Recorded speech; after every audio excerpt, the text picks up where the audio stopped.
Welcome back to New Rockstars. I'm Erik Voss, and this is a breakdown of A Knight of the Seven Kingdoms Episode 3, The Squire. And spoiler warning for this episode, but yeah, we can finally free this much from the spoiler dungeon. This little egg is short for Aegon Targaryen, a prince in the royal lineage, son to Prince Maekar, the Crumbum, and brother to Prince Aerion, the Asshole. There is so much to unpack from this episode and how this reveal was structured, why now, and just so many details. But don't worry, for the lore that remains yet to be revealed on this series, known only to book readers, all of that speculation will go at the end of this video in the spoiler dungeon. Episode 3 opens in the early morning under the elm tree where Dunk and Egg first spotted that shooting star. But whereas before Egg turned away from Dunk and smiled after that, now the boy faces his knight staring wide-eyed and anxious after seeing how difficult squiring will be. The kid sighs in time with Thunder's snort. It's kind of edited like Egg himself is making the horse sound with his lips. And we cut to the series title On White. On White? In episode 2, we talked about how extra white the armor of the Kingsguard is on this series. It's much more accurate to George R.R. Martin's writing compared to the Kingsguard armor on Game of Thrones and House of the Dragon. And it might just be because we're now in an era where Targaryens are just extra sensitive about asserting their power through superficial gestures and exactly how their armor looks. Specifically, the color white in the Kingsguard armor comes not just from their supposed moral purity and vows of celibacy, but as part of the Targaryen dynasty's obsession with the inbred family's platinum white hair. It's part of what they believe makes them look like gods among men, or as Raymond Fossaway will say, they're incestuous aliens, Duncan. White hair versus dark hair within the family created a conflict between the greens and the blacks during the Dance of the Dragons, and now we see it creating tension in the current generation. Maekar and his son Aerion versus Baelor and his son Valar. Egg takes Thunder out for some Squire training. The morning light streaks through the fog. Hey, I kind of counted about 7 beams there. Is this the literal light of the 7 blessing this sunny side up Egg? Since we're talking about the faith of the 7, Egg best represents the stranger, the veiled figure hiding their true nature, a figure often associated with death. Egg will have an interesting deathly fortune told to him this episode. As Thunder resists Egg, Egg tells the horse that his father told him to never talk to horses, saying he said they're dumber than dogs and only understand the crop, but I don't think that's true. I think that a horse doesn't want to be ordered about any more than a man does. And I love the nod that Thunder does here. Thunder is played by a real-life horse named Guaracha, and I hope they kept that great animal actor fed with lots of oats and apples. Since this episode reveals that Egg is the son of Maekar, yeah, we can see how Maekar and Aerion are the kind of guys who don't really appreciate their steeds. After all, they are a generation of Targaryens still stinging from their pride that their mounts are not dragons. Egg starts off with some verbal commands, and once again, in the first 3 minutes of this episode, we get an excrement joke, but Egg is consistent in the exact vocalization he makes, and Thunder figures it out, galloping from this little boy's high-pitched screech. It's a smart strategy, since all the other squires are fully grown men. Egg's high voice would ring out over the shouting, kind of like a whistle. Egg practices bringing Dunk his weapons, first his lance, and then Sir Arlen's longsword. I love the Avatar: The Last Airbender twirling he does here, but it's also the only way Egg would work up enough centrifugal force to swing that heavy sword up into Dunk's hand when Dunk would be on top of Thunder. Then a barefoot, one-eyed knight wanders up and asks Egg if he stole the horse. Egg recognizes this guy as Sir Robyn Rysling, the maddest knight in the 7 kingdoms. Similar to his uncle Baelor, Egg's extensive knowledge of memorable fighters and tourneys is part of his royal upbringing. There's a flashback cutaway showing Sir Robyn losing that eye from a splinter from a broken lance during the joust, but he just kept writing, and yes, we do have to blur the injury here, but there is definitely an eye hanging from the socket there. Yet Sir Robyn is all smiles. In George R.R. Martin's novella, this was just described as a tourney about 5 years prior, but here you can see Sir Robyn's shield bears the heraldry of House Rysling of the Reach, an oaken door banded with iron, and a gray stone doorway on black masonry. Part of Sir Robyn's madness is speaking of himself in the first person plural, saying, "We are a vessel for the warrior. When it is madness bid, it is madness delivered." God, I love this guy. It's basically the warrior talking to the stranger. There will be a third representation of the faith of the 7 in this episode, and I like how Egg will later apply this cryptic wisdom when he bids some madness from another vessel for the warrior, Sir Dunk, to deliver that madness to Egg's brother. We see how Egg does not know how to sew. It's kind of another clue to his upbringing. Sewing is a practical skill any true orphan of Flea Bottom would know some of, having to make and repair their own clothes. But among highborn youth, sewing and needlework are skills that are reserved for the highborn girls of the families. Remember how Sansa excelled at it and Arya hated it? Egg asks Dunk if it's odd if he has black hair growing out of his stones. Soon we'll learn that this kid's head has been shaved. Normally he has the white Targaryen hair like his father and brothers. So the black hair and the Westerosi connotation that comes with that color would come as a curiosity. Egg sings a song about the Blackfire Rebellion and the Battle of Redgrass Field with naughty rhyme words set up that turn into new words at the the start of the next line, similar to Miss Susie had a steamboat or hello operator. Here it's Prince Baelor was a firstborn, Prince Maekar sprang out last, Denmon was a bastard, so they kicked his bastard. Grass is green in summer, green grass I adore, but grass is red all over. When you kill a rebel, horses die in battle. This battle was the front. Blackfire's not a trueborn. He came from the wrong country, was in peril. The anvil was a rock. The hammer smashed a bastard with his giant veiny host of Dornish spearmen. Yeah, really subverting the joke there is great. Also interesting to describe the Dornish spearmen as veiny when it will be the blood-pumping veins of Dorne that causes half of this family to have the dark hair that they have. Yes, this song tells the story of the Battle of Redgrass Field, which ended the Blackfire Rebellion that happened about 13 years before this. We talked about this battle in episode 2 when Dunk appealed to Sir Leo Tyrell about Sir Arlen's service in this battle. It was called the Battle of Redgrass Field because the slaughtering of 10,000 men during the battle turned the green grass red. The hammer and the anvil refer to the battle strategy used by the brothers Baelor and Maekar to end that fight. Maekar and his men formed a shield wall to push the rebels back, aka the anvil, and then Baelor Breakspear came in from behind the rebels with Dornish spearmen to press the attack, aka the hammer. While it was an effective pincer maneuver, being known as the anvil isn't as fun for Maekar, as he was the younger brother who just kind of had to hold that line while the older brother got the glory of actually slaying the enemy. Now, George R. R. Martin's text does not have the lyrics of this goofy song, as yes, it is a little too clever and modern for old medieval shanties. Also, the Blackfire Rebellion and the Battle of Redgrass Field weren't really at all in the Hedge Knight novella because George R. R. Martin hadn't yet thought of that backstory when he wrote the novella in 1998. But it does come up quite a bit in the second and third novellas. For example, in The Sword and Sword, Sir Eustace does refer to the singers who tell the story of the Battle of Redgrass Field, but often songs and singers is just another word for storytellers. And interestingly, we hear that from Sir Eustace's point of view, and he was loyal to the Blackfires and essentially on the losing side and got pardoned. To hear Sir Eustace tell it, the bastard Daemon Blackfire was the truer warrior who deserved to win and would have won if not for these dirty tactics of the hammer and the anvil used by King Daeron II's sons. That's basically where the country is right now. There's a lot of people here, especially in the Reach, who wanted Daemon Blackfire to win 13 years ago. And it's why the Targaryens who quelled that rebellion have to be here at this tourney to put in some face time. It's kind of hard to notice it if you're just listening to Egg's funny lyrics, but Dunk is totally barfing in the background there. I like that he has flies buzzing around him again after he pukes. Egg tells him that only Knights of Highborn and Renown can fight on the first day. In the novella, Dunk already knew this, so he spent the first day scoping out the competition. There's a lot of new material in this episode compared to passages in the novella, but the novella itself is only like 100 pages long. Egg also reminds Dunk that Tanzel is still painting his shield, which she does bring up when Dunk runs into her later. Here I'm gonna go into something that I don't really consider to be a spoiler enough for the spoiler dungeon because it's not technically in any books, it just remains a big theory. But if you don't want to know about a Game of Thrones connection, skip to this time. So the specific heraldry that they pitched last episode, the elm tree over the sunset with the shooting star, in A Feast for Crows, Brienne of Tarth recognizes this exact heraldry on a shield that she found in her father's armory as a girl, and she had it repainted. And it suggested that this was the same exact shield that was carried by Sir Dunk. This was actually a clue that George R. R. Martin told fans was in the fourth book, hinting at Brienne of Tarth's descendancy from Sir Duncan the Tall. And at Balticon in 2016, George R. R. Martin confirmed that Brienne is Sir Duncan's descendant. That's why they're both so big. But as of yet, he has not confirmed the exact family tree lineage. But in A Dance with Dragons, while Bran is in the cave with a three-eyed crow, he has visions while looking through the heart tree in the Winterfell Godswood, seeing a slender brown-haired girl kissing a knight as tall as Hodor, which most believe to be Sir Duncan.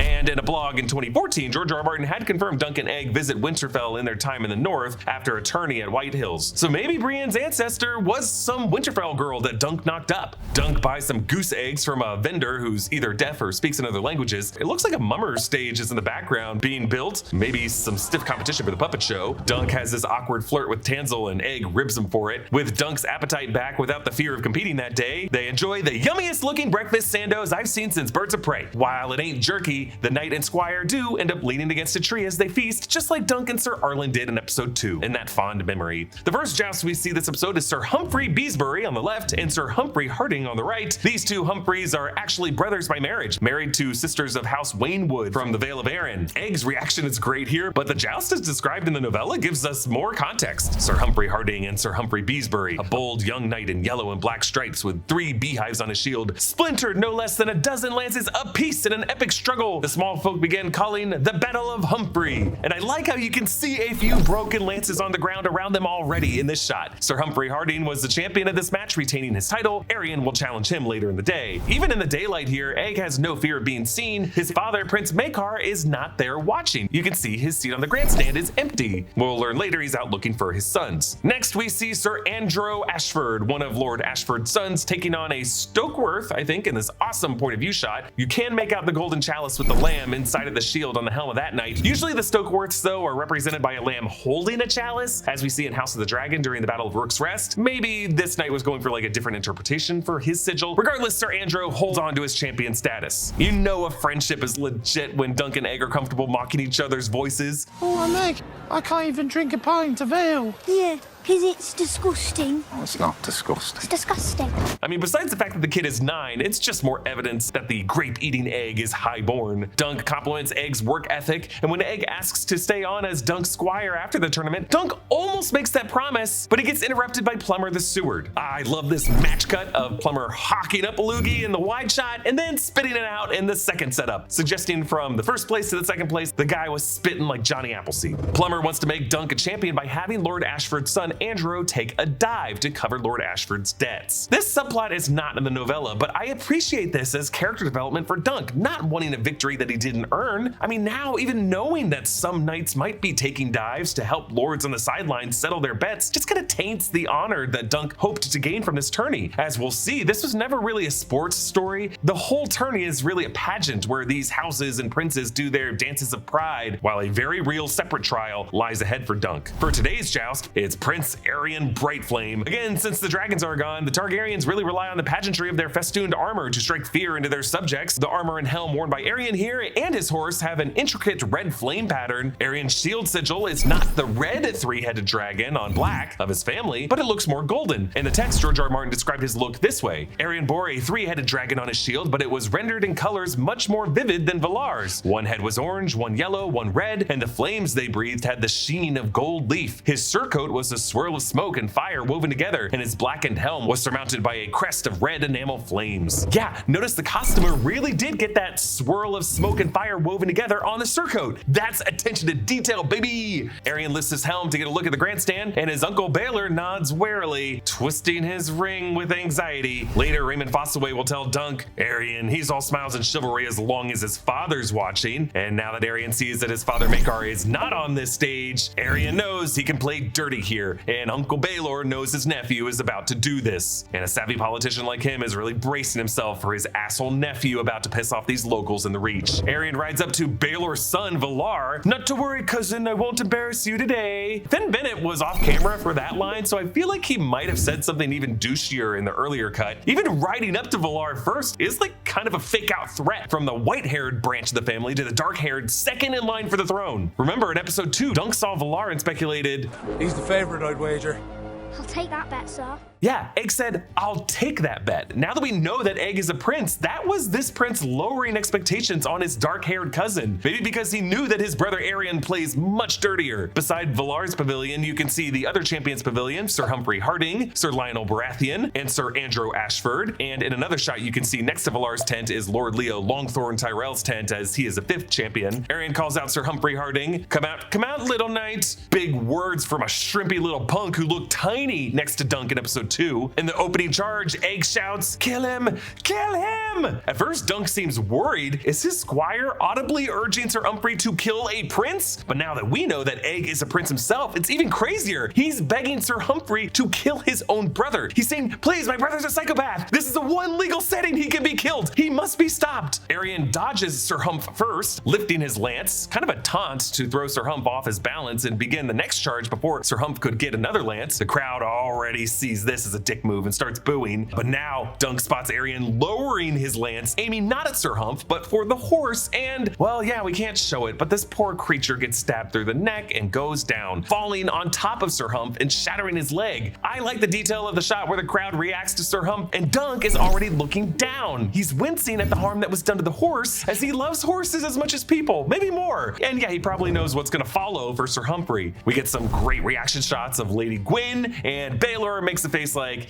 yeah, I knew my shit nephew was gonna do exactly this. Seeing a knight and his horse go down like this sets the crowd off, especially since this is a part of the country that doesn't like the ruling Targaryen family that much. This one guy winds up, I thought that was a rock, but it also might be a hardened turd, and he beams it right at Aerion's stupid helm. I don't know how they timed the shot so perfectly to have it snap shut over Finn Bennett's face like that without risking the actor getting hit in the face, but it's great. And that particular disrespect changes Baelor's expression from concern to agitation, because he knows that is a direct insult to the crown that he plans to inherit, and he can't really ignore that. The mob rushes the pitch, and I actually think that's the guy who initially threw the rock or turd here, who gets punched in the face and spits out blood. The Kingsguard has to back up the Ashford soldiers to keep people back from Aerion, while that sad horsekeeper has to trudge out and put down the horse of Sir Humph. But in the angle of the shot before it cuts away, doesn't it kind of look like Sir Humph himself is about to be put down? Essentially, his life riding horses is over, but it might not be the last we see of him. Dunk tries to turn this into a teachable moment for Egg, but Egg says that was no mishap, a warning that he knows Aerion was here to cause trouble. One of the most fun things about getting a gift is opening it up, and Send a Cake makes opening a gift an absolutely unforgettable experience. We recently got a few in office and opened them up, truly having no idea what to expect, and each one startled and delighted us in the best possible way.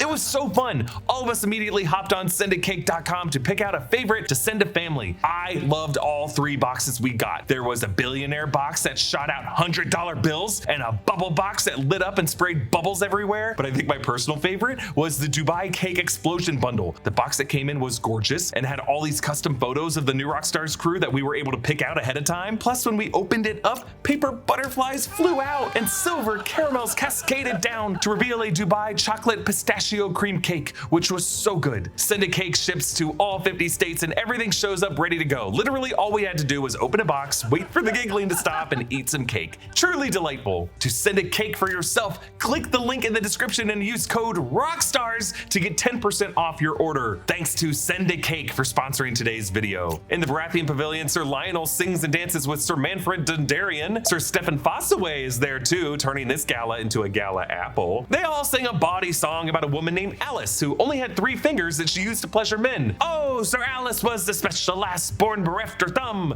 lost a digit tending flock, now feeling awfully glum. Oh, Alice with 3 fingers, a copper in her glass, had 2 fingers less than most, she'll shove them up your ass. Hey! Sir Lionel, shirtless there, bends over on shove them up your ass. I'm just gonna note all of these. Like Egg's song earlier, this is original to the series. We could see a thematic connection here to the fingers that Aerion will break on poor Tanzel's hand, breaking the fingers of a puppeteer. But in these lyrics, Alice was born without a thumb and then lost another finger-tending flock. She's just very unlucky. The name Alice could have been derived from Alicent Hightower of the Greens during the Dance of the Dragons, who remember had a bit of a bad habit picking at her fingers. While the closed captioning spell it as A-L-I-C-E, there is the mystery figure of Alice, A-L-Y-S, Rivers from House of the Dragon. Remember? The healer at Harrenhal who served House Strong, who many of us have theorized could be a Woods Witch sorceress, showing Daemon his future via the Weirwood tree outside Harrenhal, showing a vision that showed Brynden Rivers becoming the 3-eyed Raven, and various other prophetic visions. So the bastard Brynden Rivers, aka Blood Raven, also fought for Darren II at the Battle of Redgrass Field during the Blackfire Rebellion. He lost an eye in that war and has the raven-shaped wine-stained birthmark on his cheek. He carries Daemon's Valyrian steel sword, Dark Sister.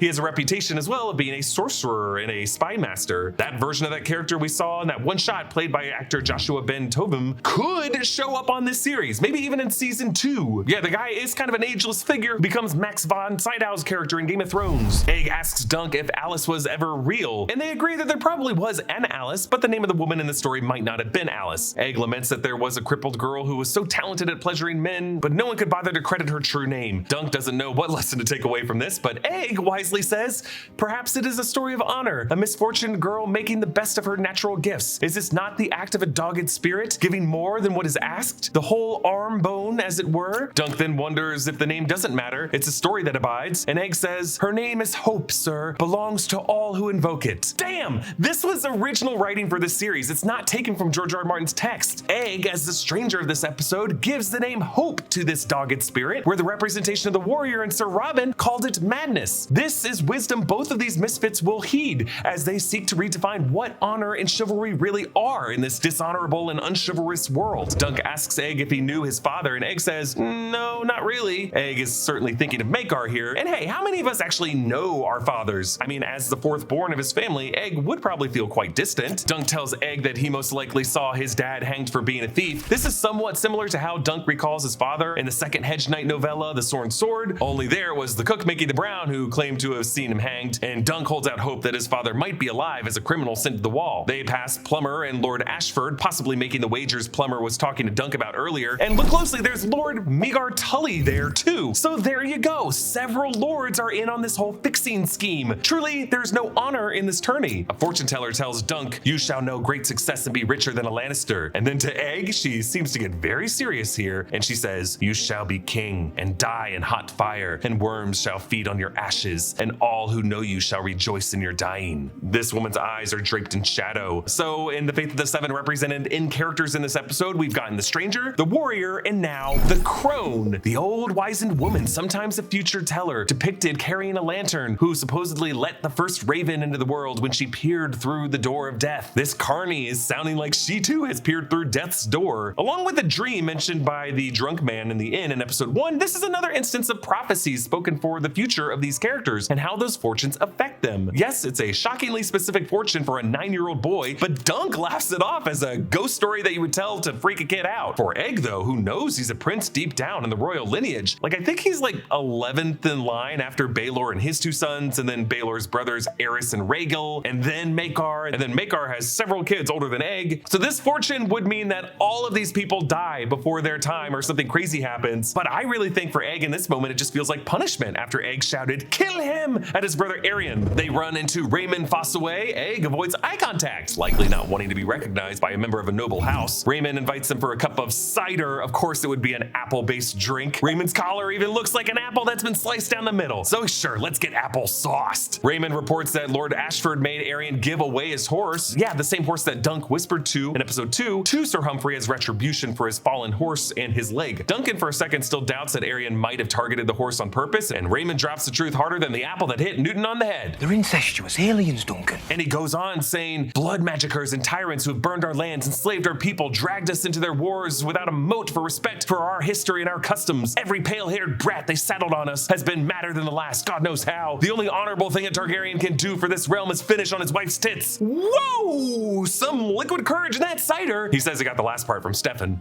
Tracks. But yes, this is how the locals see the weakened, dragonless ruling house of the time. Without their magical, flying, fire-breathing mounts, they're not gods. They're Valyrian invaders from Dragonstone who produce demented offspring via incest. Actually, in George R. Martin's text, they also have creepy purple eyes, which further makes them seem like extraterrestrials. And I think this little speech kind of fires up Dunk to do what he's gonna be doing in the next scene. Egg watches the puppet show along with a drunken and horseless Aerion. They're doing the Serwyn of the Mirror Shield performance again, only this time Tanzil is playing the part of Serwyn instead of narrating. I love that the mummer who holds up the torch is fully dressed in black, following the stage convention of puppeteers in many theatrical traditions. Tanzil as Serwyn stabs the dragon in the neck, the same way Aerion stabbed the horse, and the red confetti sprays out his blood. Tanzil, who's expecting applause at this stunt, now turns to see Aerion and Crimson standing out there alone like, is this play about fucking us? I love the shot of the puppeteers inside that dragon head, not knowing why the show stopped and just dropping the head in a thump framed right on Arion's shoulder. Meanwhile, Raymond tells Dunk that Maekar went looking for the other two sons, including Darren, a drunk, and Aegon, and he mentions the third son who's, quote, so useless they were gonna ship him off to a citadel to make a maester out of him.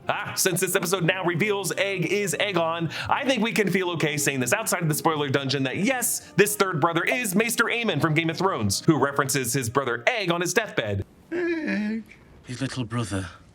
Aegon. It was Aemon who actually came up with the nickname of Egg. Raymond starts to say, and the youngest, and right on cue, Egg, the youngest son of Maekar, runs in, and he tells Dunk, he's hurting her, Aerion. And Dunk rushes over to the mummer's pavilion, and notice there's a soldier dumping out all that flammable pollen that they were using in the production, the only way they could recreate the spectacle of dragonfire. Dunk rushes in and catches Aerion breaking Tanzil's finger. We can't show it, but we definitely see bone. A cruel thing to do to a puppeteer. On the left, it looks like the father that Tanzil mentioned mentioned in episode 2 who builds all the puppets is their dead. Dunk goes into a blind rage like Ralphie in A Christmas Story and attacks his Scud Farkas, throwing him to the ground. Aerion goes for his blade, but Dunk kicks him in the mouth. Aerion now asks why Dunk threw his life away for some whore, but I'm sure all Dunk can think of in this moment is the Song of Alice, the three-fingered wench, and how there can still be honor in her work, or hope as Egg called it. But Aerion only offers this as to why he interrupted the show. The dragon don't never lose. It's his pride after getting hit in the helmet and having to give away his horse that made him so triggered at seeing a dragon slayed, when really it's just a classic story from the Age of Heroes. Thou doth protest too much, my friend. Aerion wants to repay Dunk loosening his tooth by American history Xing all of his teeth out, but Egg runs in, commands the soldiers by name, Wait and Yorkle, to release Dunk. Aerion asks what Egg did to his hair, and Egg says, I cut it off, brother. I didn't want to look like you. Everyone is stunned. The dramatic Amadeus-style music and editing renders this reveal much like a soap opera. And just a recap of every clue, the first 2 episodes dropped for Egg's true identity of Prince Aegon, son of Maekar, grandson to King Daeron II. When Dunk thought Egg was a stable boy at the inn, Egg didn't say anything. Egg said, my lord instead of milord. Oi!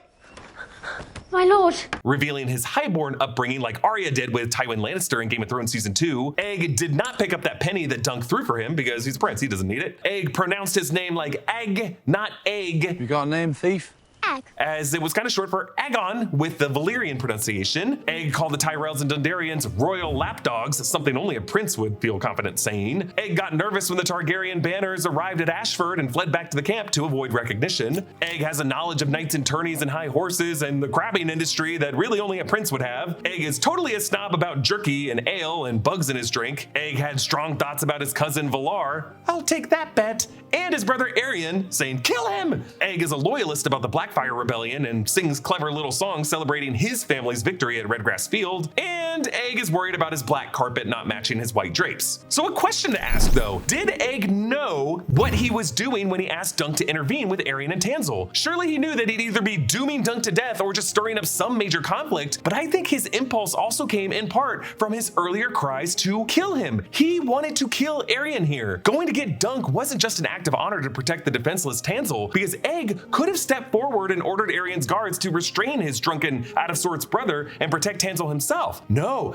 Egg went a step further to weaponize Dunk, knowing how Dunk would respond in this situation, with the hopes that it would end with Dunk crushing his brother Prince Aerion's skull. He used his little voice to verbally send his buddy galloping the way this Squire trained Thunder to do with his voice alone. There was ambition and opportunism in Egg's choice here, a fire that might have even been ignited by that fortune teller. Okay, now it's time to enter the spoiler dungeon. Beyond this Egg equals Aegon reveal, there are a lot of other twists ahead that if you have not read George R. R. Martin's text, you're gonna get spoiled on from here forward. Okay, I'm glad that they revealed Egg equals Aegon at the midpoint of the season. Yes, he and his brother Daeron the Drunken did run away while they were on their way from Summerhall to Ashford. Daeron helped Egg shave his head to hide his identity. Egg hates their brother Aerion. Aerion threw Aegon's cat down a well, and one night he put a knife to Egg's genitals and threatened to castrate Egg so that he could be a girl that Aerion could marry. Yeah, there's a lot of anger here, and it's gonna lead to the trial of 7 that we'll see set up in episode 4, with Aerion demanding justice, and he and Dunk are gonna form teams for combat. With us meeting Sir Robyn Risling this episode, we have now met or at least seen every champion on both sides of this conflict. On Team Dunk, there's gonna be Prince Baelor, Sir Lionel Baratheon, Raymond Fossaway, Sir Humphrey Beesbury, Sir Humphrey Harding, and Sir Robyn. That's what the lineup is in the book, but with Sir Humphrey Harding's leg shattered, I don't know how he's gonna fight, so maybe there's gonna be a substitution on the series. Meanwhile, on Team Prince Aerion, there's his brother Prince Daeron the Drunken, their father Prince Maekar, there's Sir Stefan Fossaway, and the 2 Kingsguard that we met in episode 2, Sir Donal and Sir Roland. And behind Sir Donal in one of the shots, I think that was Sir Willem Wild, who rounds out the 7 all fighting for the prince. So let's talk about this fortune teller, who I'm gonna call Lady Spoiler, because she totally spoils Aegon's fate here. She tells Dunk, you shall know great success to be richer than a Lannister. Hey, Dunk will become Lord Commander of the King's Guard and presumably get some land and coin along with that prominent role. And she tells Egg, you shall be king and die in a hot fire, and worms shall feed upon your ashes, and all who know you shall rejoice in your dying. Yes, he will one day become King Aegon V, aka Aegon the Unlikely. Actually, there was a fun reference to this future moniker back in episode 2. Do you think I'll ever make a knight one day?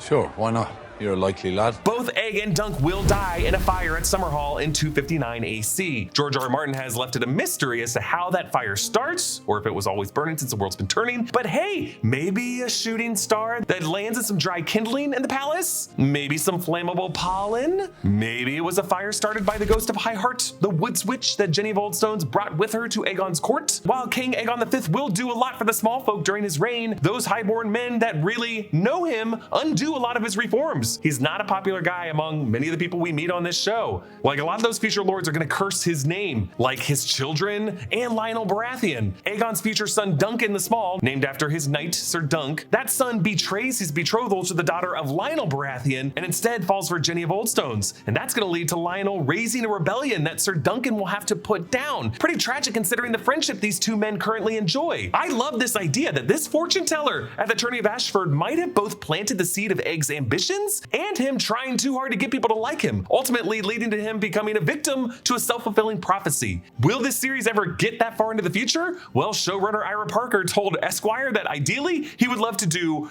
15 seasons of this. 4 to 5 seasons with Egg as a child, then jump 10 years and do 4 to 5 seasons with Egg as a prince during the Third Blackfire Rebellion. This would be during the reign of Baelor and Maekar's brother Aerys I, and then jump another 10 years and do 4 to 5 seasons with Aegon as king that would end with Summerhall. I mean, hey, with supporting characters like Bloodraven, Jenny of Oldstones, whoever that northern ancestor of Brienne of Tarth was, and then 2 more Blackfire rebellions we could see on screen. This is really the Game of Thrones prequel series I want to live with for the next 15 years. I don't need dragons. Hey, all video long I've been wearing this Fire and Blood shirt, one of our great A Song of Ice and Fire designs available at our merch store, nerdriot.shop. Grabbing a shirt, hoodie, or hat, becoming a new Rockstars true believer in the wild is the best way to support the channel. Comment down below with your thoughts, and a special thanks to one of our NR Underground subscribers, Frederick Price, for supporting us at the executive producer level. You can get all of our exclusive bonus content by clicking on the link in the description below or going to nrunderground.supercast.com. Big thanks to Brandon Barrick for his research and writing in this video, to Studio Tech Brian Kim, New Rockstars editors Joshua Stephen Hurd and Abby Friel, and all the supporting editors for their work on this video. You can follow me at EA Voss and prove how much you love and obsess over all these shows by becoming a true believer and subscribing to all the channels in the New Rockstars network for breakdowns and news coverage of everything you love. Thanks for watching, and I'll see you next time. Bye.